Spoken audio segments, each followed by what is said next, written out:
He's trash, my ex-husband said the moment my fiancé sat down at the Christmas dinner table. My children laughed. The room filled with the kind of laughter that pretends to be harmless but leaves a mark long after it fades. Jack simply smiled. What happened after that changed everything I thought I knew about my family. Christmas had always been my favorite time of year. Even after my divorce, I still believed the holidays could bring people together. Maybe that sounds foolish for a woman my age, but hope has a way of surviving even when experience tells it not to. I am Evelyn Carter, 67 years old, a retired school secretary, a mother of 2 grown children, and a grandmother. 3 years earlier, my marriage of 35 years had ended when Richard decided he wanted a different life. The divorce had been painful, but what hurt even more was watching my children slowly drift toward his side. They never openly chose him over me. They simply stopped choosing me at all. Phone calls became shorter. Visits became rare. Invitations often arrived at the last minute, making me feel more like an obligation than family. Then Jack came into my life. I met him at the public library during a community volunteer event. He was kind without trying to impress anyone. He listened when people spoke. He remembered details about their lives. He carried himself with a quiet confidence that made people feel comfortable around him. 6 months ago, he asked me to marry him. It was not a grand proposal. There were no expensive rings hidden in desserts or dramatic speeches. We were sitting on a park bench overlooking a frozen pond when he reached for my hand and asked if I wanted to spend the rest of my life laughing with him.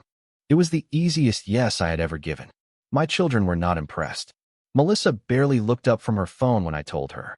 Brian forced a smile and changed the subject. Richard, however, seemed almost amused. A little late in life for fairy tales, don't you think? He had said during one of our rare conversations. I ignored him.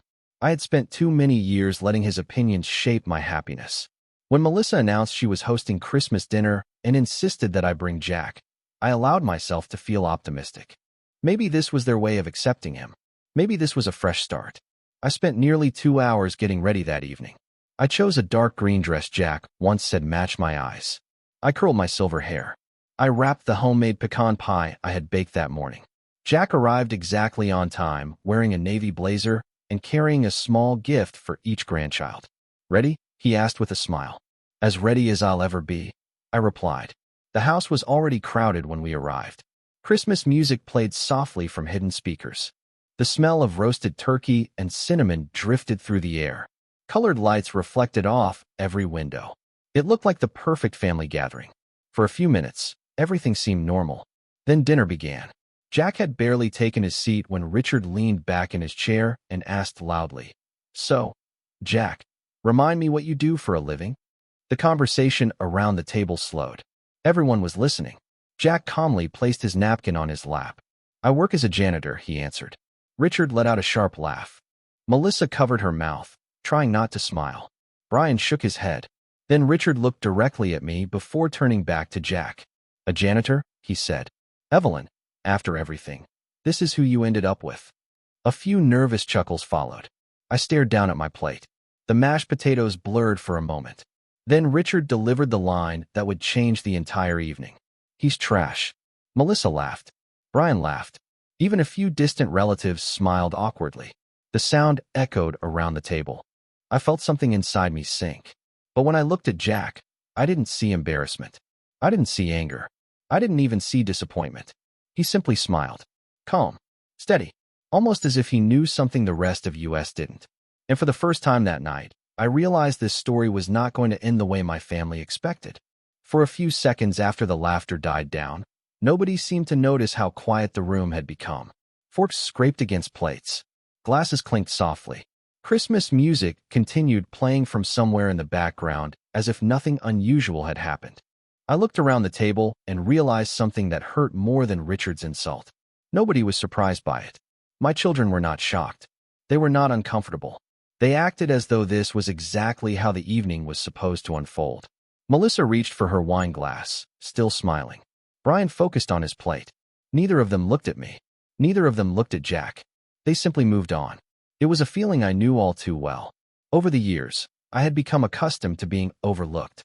When Richard and I divorced, I assumed the distance between my children and me would be temporary.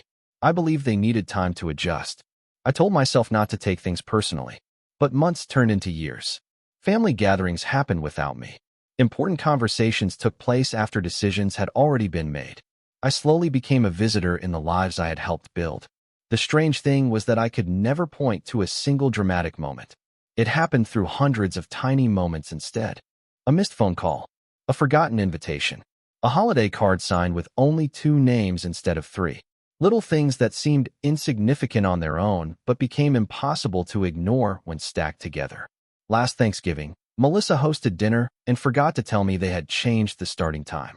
Everyone had already finished eating when I arrived. Brian later insisted it was an innocent mistake. Maybe it was. Maybe it was not. The result was always the same. I sat alone more often than I sat with family. Across the table, Jack calmly took a sip of water. His expression had not changed. That bothered Richard more than any argument could have. Richard had always enjoyed reactions. During our marriage, he could never resist pushing a conversation until someone became upset. Then he would act as though their emotions proved they were unreasonable. But Jack refused to play that game. "You are awfully quiet," Richard said. "Did I hurt your feelings?" Several people chuckled again. Jack smiled politely. "Not at all." Richard raised an eyebrow. "Really? Really?" Jack answered. "People are entitled to their opinions." Something about that response irritated Richard immediately. He shifted in his chair and leaned back. I recognized the look on his face. He was searching for a way to regain control of the conversation. Meanwhile, I found myself studying Jack. Most people would have become defensive. Most people would have tried to prove themselves. But he seemed completely comfortable. It reminded me of the first day we met. He had been helping stack donated books at the library. One volunteer accidentally knocked over an entire cart, sending books across the floor. While everyone else rushed to assign blame, Jack quietly knelt down and started picking them up. No complaints. No attention-seeking. Just patience. That was who he was. A man who never seemed threatened by other people's opinions. As dinner continued, I noticed something else. Every now and then, someone at a nearby table would glance toward Jack with a curious expression. One older gentleman even gave him a respectful nod before leaving the room. Jack nodded back. The exchange lasted only a second, but it caught my attention. It was not the first time I had seen strangers react that way around him. There had been other moments over the past year. Small moments I never fully understood. At the time, I brushed them aside. Sitting there that Christmas evening, surrounded by relatives who saw him as a joke, I suddenly remembered every one of them. And for the first time, I began to wonder whether there was far more to Jack Sullivan than anyone at that table realized. The longer I sat there, the more memories surfaced. They came quietly, like old photographs being pulled from a forgotten box. A year earlier, Jack and I had stopped at a small diner during a road trip through Pennsylvania. It was nothing fancy, just a roadside place with red vinyl booths and a coffee pot that never seemed to empty. While we were eating breakfast, the owner came out from behind the counter and walked straight toward our table. At first, I thought there was a problem with our order. Instead, the man shook Jack's hand with both of his and thanked him. Not casually, not politely. He thanked him with genuine emotion. Later, when I asked how they knew each other, Jack simply smiled and said he had helped him through a difficult time years ago.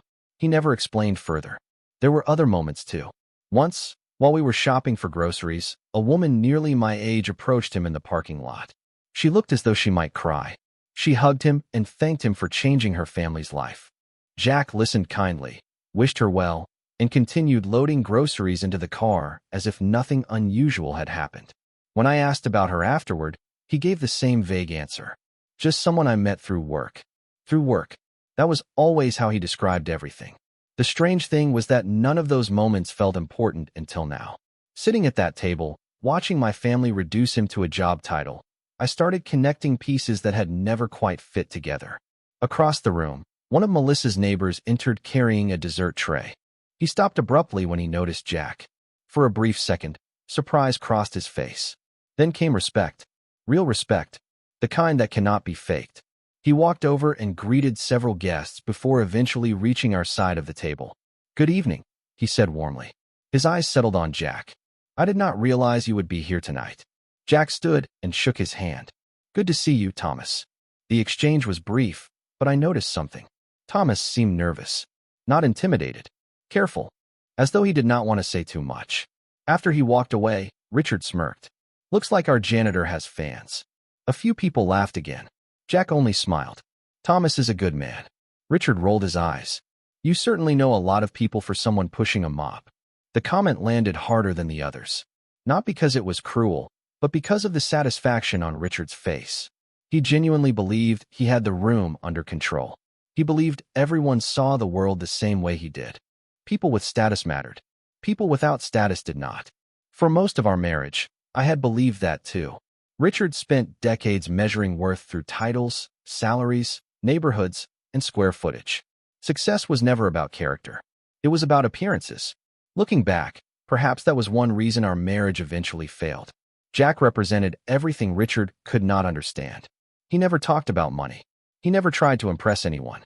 He never competed for attention. Yet somehow people gravitated toward him. Even now, several guests seemed more interested in observing Jack than listening to Richard's jokes. I noticed Melissa watching the room as well. She saw it too. Her smile faded slightly every time another guest greeted Jack warmly. Then something unexpected happened. A young man entered through the front door carrying a stack of envelopes. He appeared to be searching for someone. When his eyes found Jack, relief washed across his face. He immediately walked toward our table. "Mr. Sullivan," he said, "I am sorry to interrupt, but I was told these documents were urgent." The entire table went silent. The young man had not called him Jack. He had not called him sir. He had called him Mr. Sullivan. And judging by the respect in his voice, it was not a title he used lightly. Jack accepted the envelopes without any sign of surprise. "Thank you, Daniel." The young man nodded and left. Nobody spoke for several seconds. I looked at the envelopes. Richard looked at them too. For the first time all evening, uncertainty appeared in his eyes. And suddenly, I had the unmistakable feeling that whatever story my family thought they understood was only beginning to reveal itself. The atmosphere around the table shifted after Daniel left. Nobody acknowledged it directly, but I could feel it. The easy laughter that had filled the room earlier seemed forced now. Richard picked up his glass and took a slow sip, pretending not to care, yet his eyes kept drifting toward the envelopes resting beside Jack's plate. Melissa noticed it too. She had always inherited her father's curiosity whenever something threatened his sense of control. "Important paperwork on Christmas?" she asked casually. "That sounds serious." Jack smiled. "Not particularly." "Then why would someone deliver it here?" Brian asked. Jack folded his napkin neatly. "Because some people work during the holidays." The answer sounded simple, but somehow it revealed nothing. That was another thing about Jack. He never lied. He simply answered exactly the question being asked, and no more. Years ago that quality puzzled me. Now I admired it. The conversation moved on, but not really. People discussed holiday travel plans and grandchildren's school activities, yet attention kept circling back toward Jack. Every few minutes someone glanced his way. Every few minutes Richard seemed to become more irritated. Finally, he pushed back from the table slightly. "You know what I do not understand?" he said. Nobody answered. He continued anyway. "People spend their entire lives trying to become something, to build something, to achieve something. Then there are people who settle." His gaze landed directly on Jack. The room grew quiet again. I felt my stomach tighten. I knew exactly what he was doing. He was trying to regain the audience he felt slipping away. "Success means different things to different people," Jack replied calmly. Richard laughed. "That sounds like something people say when they have failed." Melissa smiled weakly. Brian stared into his drink. Neither of them challenged their father. They never did. For a moment I considered speaking up. Then I remembered countless years of defending myself, explaining myself, trying to earn respect from people who had already decided what they believed. I stayed silent. Jack did not seem to need rescuing. In fact, he appeared completely relaxed. That confidence brought back another memory. 6 months earlier we had attended a charity fundraiser at a community center. Most guests arrived wearing expensive watches and talking about investments. Jack showed up in a simple sport coat he had owned for years. I worried he might feel out of place. Instead, people approached him all evening. Business owners, local officials, community leaders. One by one they greeted him warmly. At the time I assumed he volunteered with many organizations. Now I was no longer certain. Across the room, Thomas suddenly returned carrying his coat. Apparently, he was leaving early. Before exiting, he stopped beside Jack once more. "Please let me know if there is anything our office can do," he said respectfully. "Everything is already taken care of, Jack answered. Thomas nodded. Of course. I should have known. Then he left. Richard frowned. Our office, he repeated. What office would that be? Nobody answered because nobody knew. Even I did not know. Yet something about Thomas's tone stayed with me. It was not how people spoke to a janitor.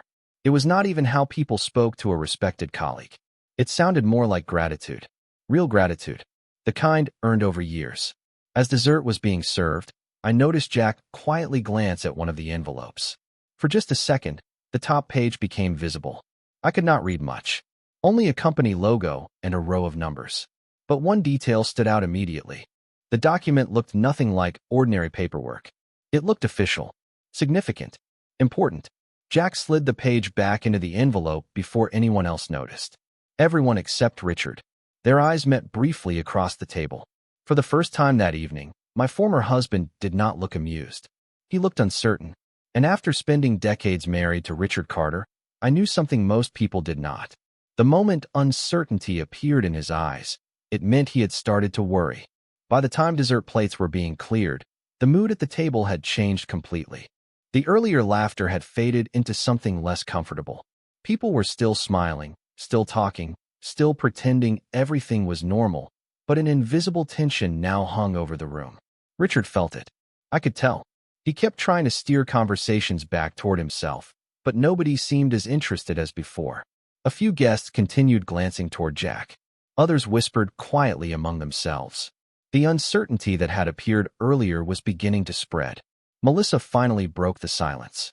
So, Jack, she said while cutting a slice of pie, have you always worked as a janitor? Her voice sounded casual, but I knew my daughter well enough to hear the curiosity underneath. Jack nodded. For many years. Do you enjoy it? Brian asked. Very much. Brian looked genuinely confused. Really? Of course, Jack replied. Every job matters. Every building needs people who care about it. I have always believed there is dignity in honest work. Nobody responded immediately. The simplicity of his answer somehow made everyone else sound shallow. Richard laughed softly. That is a very noble speech. Jack smiled. It is not a speech. It is simply what I believe.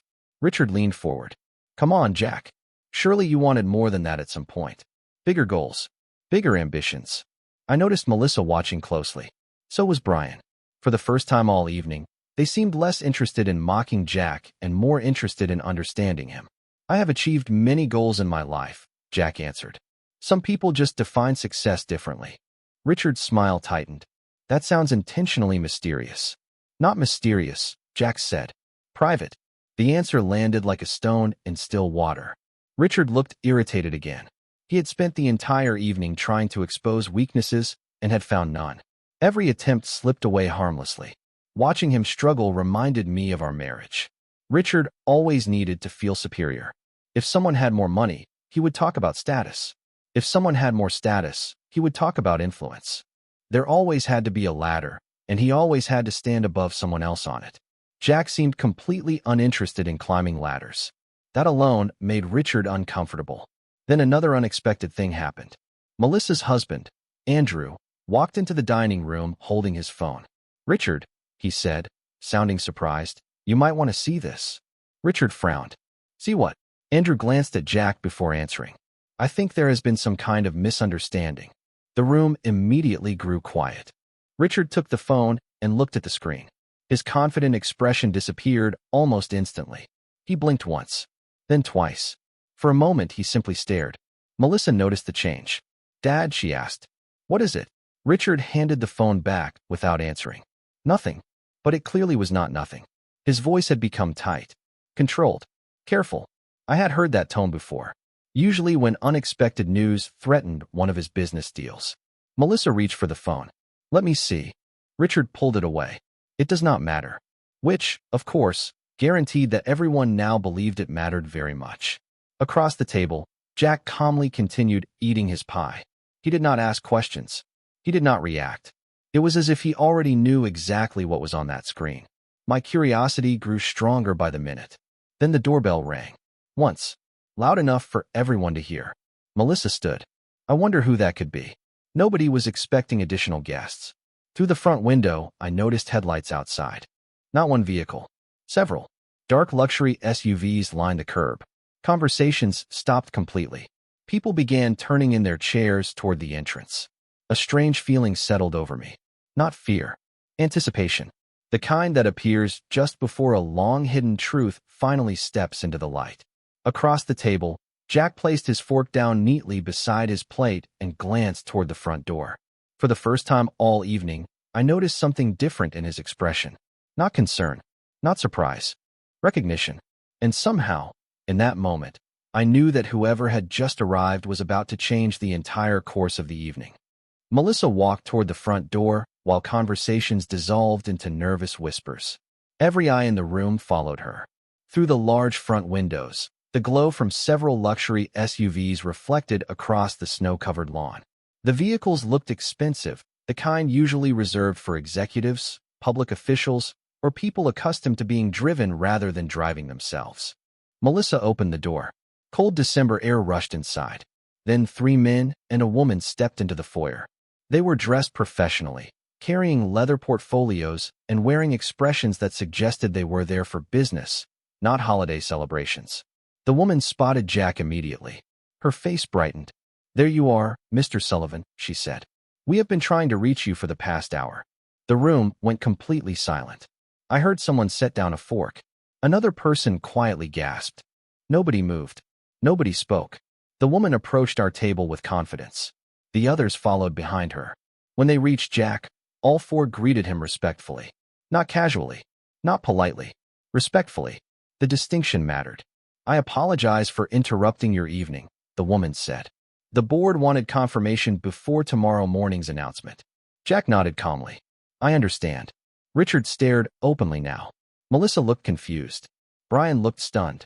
The woman noticed the room watching and seemed to realize she had walked into the middle of a family gathering. "I am sorry," she said. "I assumed everyone here already knew." Knew what? The question seemed to hang above the table. Nobody asked it aloud.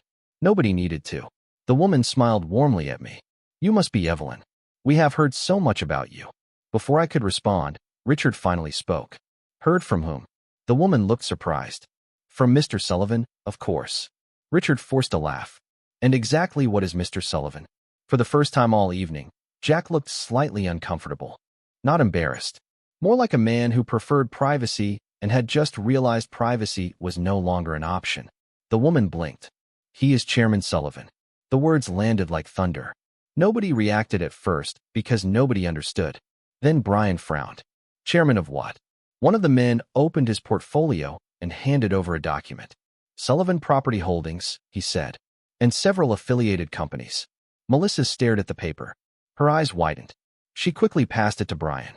He read silently for several seconds before looking up at Jack in disbelief. Richard remained frozen. The confidence that had fueled him all evening seemed to evaporate. I watched his expression carefully. First confusion, then disbelief, then something I had rarely seen from him. Fear. Not fear of danger. Fear of being wrong. The woman continued speaking, unaware of the emotional earthquake she was creating. "Tomorrow's acquisition will make national business news. The board wanted final approval before markets open after the holiday." She smiled apologetically. "Honestly, we expected you to spend Christmas at the Aspen property." Several guests exchanged shocked glances. Aspen property, board approval, national business news. None of it sounded remotely connected to the image everyone had created of Jack. Even I struggled to process what I was hearing. Jack finally stood. "Thank you for bringing the documents. I will review everything tonight." The group nodded respectfully. Before leaving, one of the men said something that changed the room forever. "None of us would be here without you, sir." Then they quietly departed. The front door closed behind them. The house became silent again. But it was a different silence now. Earlier, people had laughed at Jack because they thought they understood him. Now nobody seemed certain they had understood anything at all. For several long seconds, nobody said a word. The only sound came from the soft Christmas music still playing somewhere in the house. It felt almost absurd. A few minutes earlier, my family had been laughing at Jack. Now they were staring at him as though he were a stranger. Melissa was the first to speak. "Chairman," she asked quietly, "what does that even mean?" Jack sat back down and folded his hands. "It means I chair the board of a company." The simplicity of his answer somehow made the situation even more surreal. Brian looked down at the document still resting in front of him. This says your company owns commercial properties in 12 states. Jack nodded. Richard finally found his voice. You own all of that. Part of it, Jack replied. There are many partners and employees who helped build it. That answer told me everything. Even now, when the truth was coming out, he refused to make himself the center of the story. He always shared credit. He always redirected attention. It was one of the reasons I loved him. Melissa stared at him. Then why do you work as a janitor? There it was. The question everyone wanted answered. Jack smiled gently. Because I enjoy it. Nobody looked satisfied. He continued. 40 years ago, I started as a janitor. I cleaned office buildings at night while taking business classes during the day. Eventually, I bought a small maintenance company. Then another. Then another. Over time, those businesses grew into something much larger. He glanced around the table. But I never forgot where I started. The room remained silent. A few years ago, I stepped away from daily operations. I do not need to work anymore. But every Wednesday and Friday, I still help maintain a community center downtown. I enjoy the work. I enjoy the people. It reminds me what matters. I watched Melissa process every word. Her expression shifted from confusion to embarrassment. Brian looked equally uncomfortable. Earlier that evening, they had reduced an entire human being to a job title. Now they were discovering that the title had never told the story. Richard seemed unable to accept it. Why would anyone hide something like that? He asked.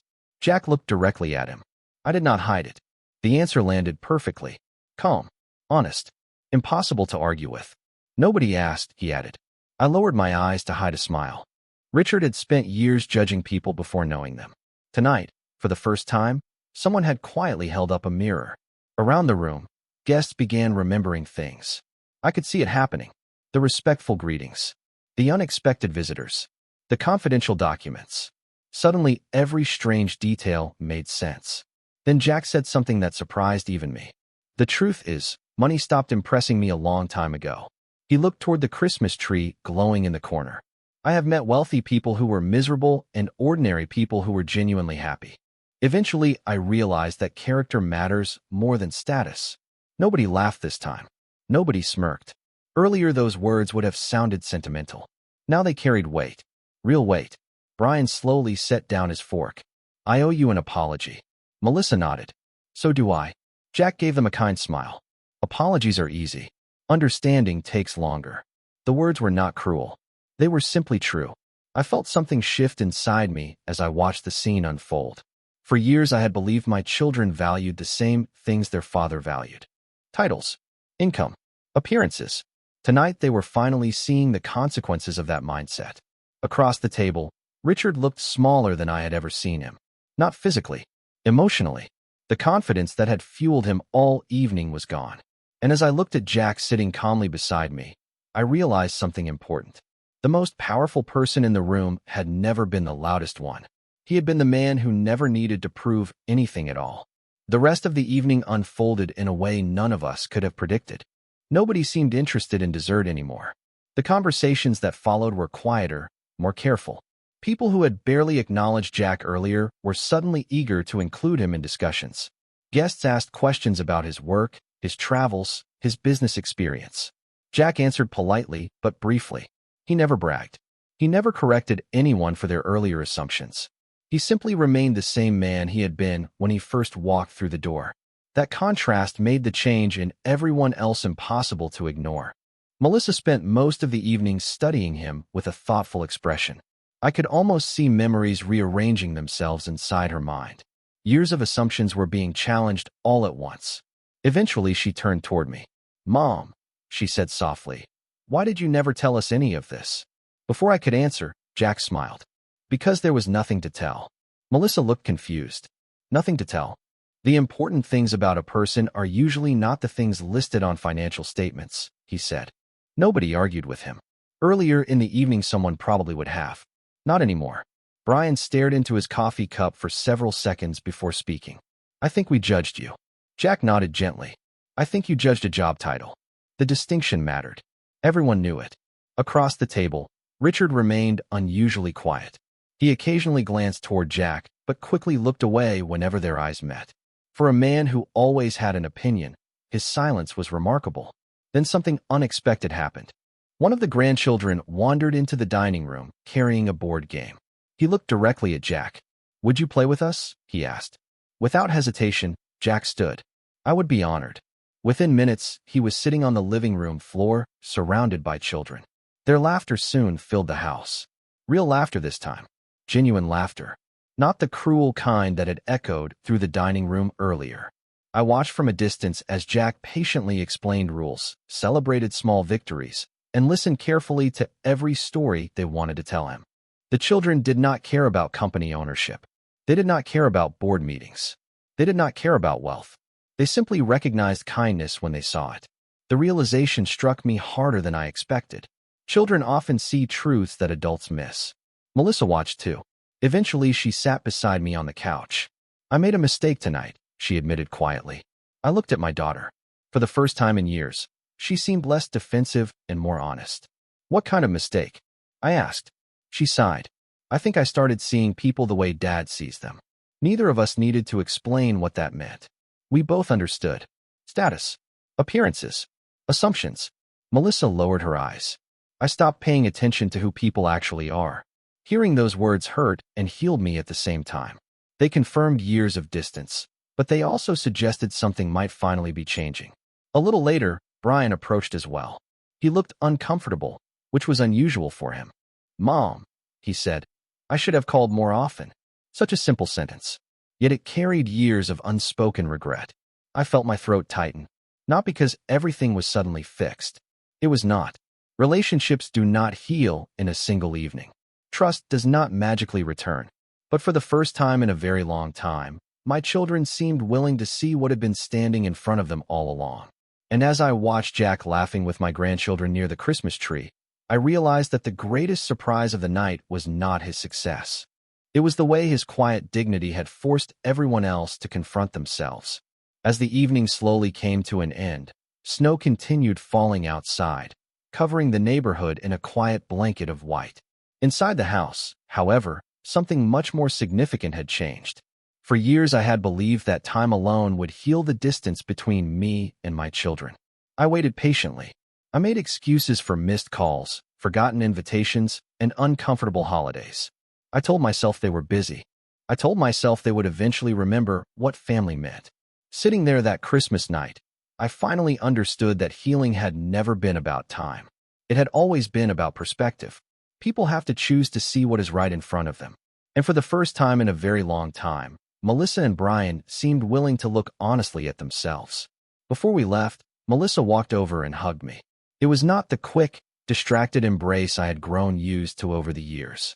She held on for several seconds. "I am sorry, Mom," she whispered. "Not just for tonight." I closed my eyes briefly. There was too much history between us to fix everything in a single sentence. But there was also something genuine in her voice. "I know," I replied softly. Brian followed a few minutes later. He looked embarrassed, which somehow made his apology feel more sincere. "I should have listened more," he admitted. "I think I spent years assuming things instead of asking questions." I smiled sadly. Most people do. Across the room, Richard stood near the fireplace. Alone. Guests still spoke to him politely, but the center of gravity had shifted. For decades, he had relied on status to command attention. Tonight, everyone had witnessed the difference between authority and character. They were not the same thing. As we prepared to leave, Richard finally approached Jack. The room seemed to notice immediately. Conversations softened. People watched discreetly. Richard cleared his throat. For a moment, he looked like a man searching for unfamiliar words. "I may have misjudged you," he said. Jack considered the statement. Then he smiled kindly. "You misjudged yourself too." The answer was not cruel. It was honest. Richard looked down without responding. For once, there was nothing clever he could say. Nothing he could dismiss. The truth had already done its work. A few minutes later, Jack and I stepped outside. The cold air felt refreshing after the intensity of the evening. Snowflakes drifted beneath the glow of the porch light. For a moment, we stood silently beside the car. Then I laughed. Not because anything was funny. Because the entire night felt impossible. Jack laughed too. "What?" he asked. "You could have told me," I said. "About all of this." He shook his head. "Would it have changed anything between us?" I thought about that. The answer came easily. No. Exactly. He opened the passenger door for me. Then, before I got in, He reached into his coat pocket and pulled out a small velvet box. I stared at him. Jack, he smiled. The first proposal was on a park bench. I thought maybe you deserved a second one after surviving tonight. I laughed again as he opened the box. Inside was a simple ring. Elegant. Timeless. Not flashy. Perfect. Evelyn Carter, he said warmly. Will you continue spending the rest of your life laughing with me? Tears filled my eyes. Happy tears. The kind I had not felt in years. Yes, I whispered. Yes, I will. As we drove away from the house, I looked back one last time. Earlier that evening, I had arrived hoping my family would accept the man I loved. Instead, I learned something far more important. A person's value is not measured by a title, a paycheck, or the assumptions of others. It is revealed through kindness, humility, integrity, and the way they treat people when nobody is watching. Jack had understood that all along. And by the end of that Christmas night, so had everyone else.